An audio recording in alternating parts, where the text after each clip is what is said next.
Daniel P. Brown was, well, a giant in the meditation world.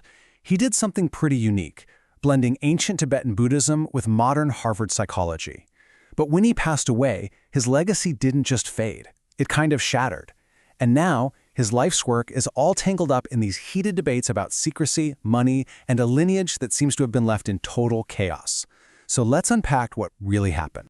So here's how we're going to break this down. First, we'll get to know the man at the center of it all. Then we're going to dive deep into the fierce debates over the secrecy of his teachings, and of course, the controversy around the money. After that, we'll see how his death basically created a power vacuum. And finally, we'll connect all the dots to figure out why his legacy is still so contested today. All right, Section 1. A teacher under scrutiny. Before we can really get into all the drama, we have to understand the man himself. You'll see that his unique way of mixing the ancient and the modern is pretty much the key to everything that followed. So, who was Daniel Brown? Well, he wasn't your typical spiritual teacher, that's for sure. He was a Harvard-affiliated clinical psychologist. What he did was create this system that fused the really profound, deep practices of Tibetan meditation with the practical, hands-on tools of Western therapy. Now, this hybrid approach made him incredibly influential, but as we're about to see, it also planted the very seeds of the controversies that would pop up later on. Okay, so let's get into the first big sticking point here, secrecy. You know, unlike a lot of modern teachers who put everything on YouTube, Brown's materials were notoriously hard to get your hands on. And the big question is, why? And this really gets to the heart of the whole secrecy debate.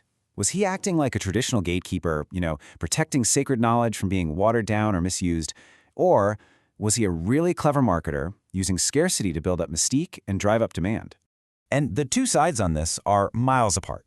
The critics, they're saying this was just a modern marketing gimmick. You create scarcity, you make the teachings feel exclusive, and boom, demand goes up.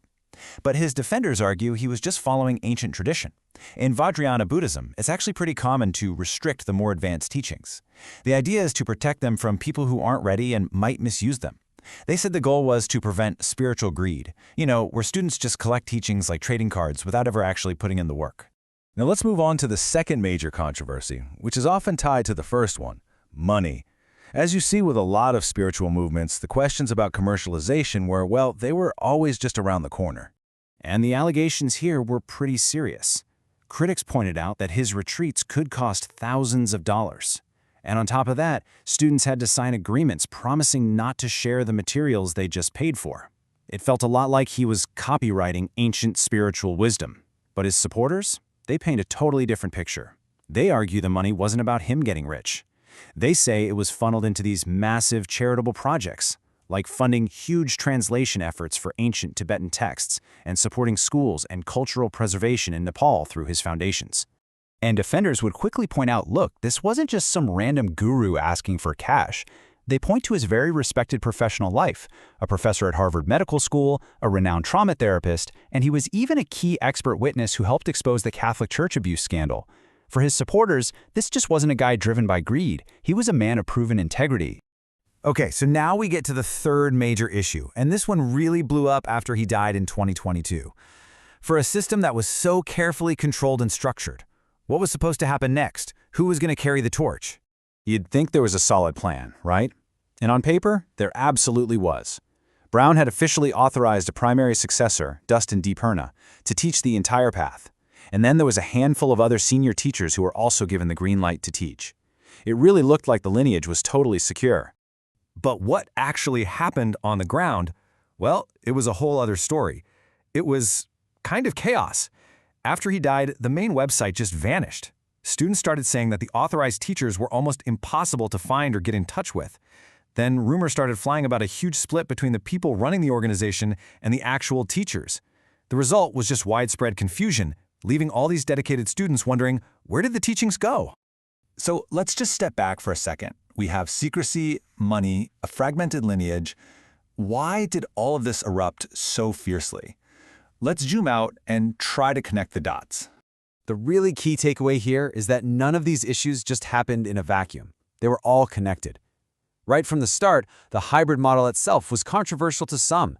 That model then led to this high-cost, high-control system that always sparked debate.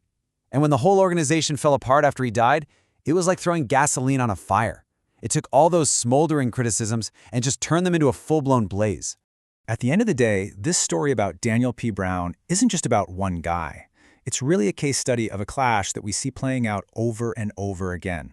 He's not the first, and he definitely won't be the last teacher to struggle with this fundamental problem.